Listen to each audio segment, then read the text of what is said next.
Pemirsa, jajaran Kepolisian Reserse Kriminal Polres Tabanan mengamankan 18 unit mobil yang tidak dilengkapi surat-surat.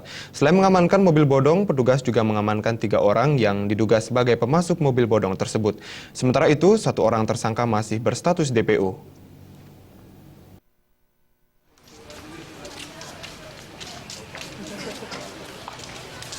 Kapolres Tabanan AKBP Putu Putra Sedana mengatakan penangkapan ketiga tersangka tersebut berdasarkan laporan dari masyarakat yang membeli mobil tanpa dilengkapi BPKB.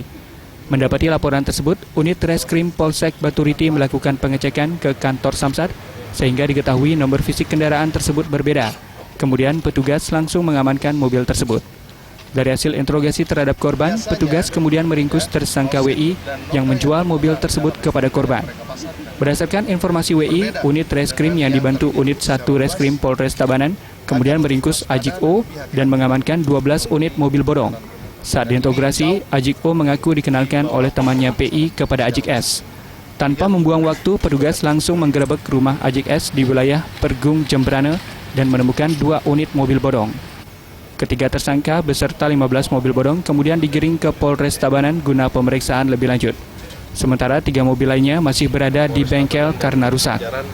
Berhasil mengungkap sindikat tentang kendaraan bermotor yang tidak memiliki dan tidak dilengkapi dengan surat-surat yang sah. Mereka berawal dari 1 orang yang tidak memiliki surat-surat yang sah dan kami cek ternyata dia membeli dari salah satu pelaku di salah satu kabupaten provinsi Bali. Kemudian kami kembangkan menjadi 3 tersangka dan 1 masih dalam pengejaran. Kapolres mengimbau kepada masyarakat agar lebih berhati-hati dalam membeli kendaraan bermotor dengan harga murah, sehingga tidak merugikan banyak pihak.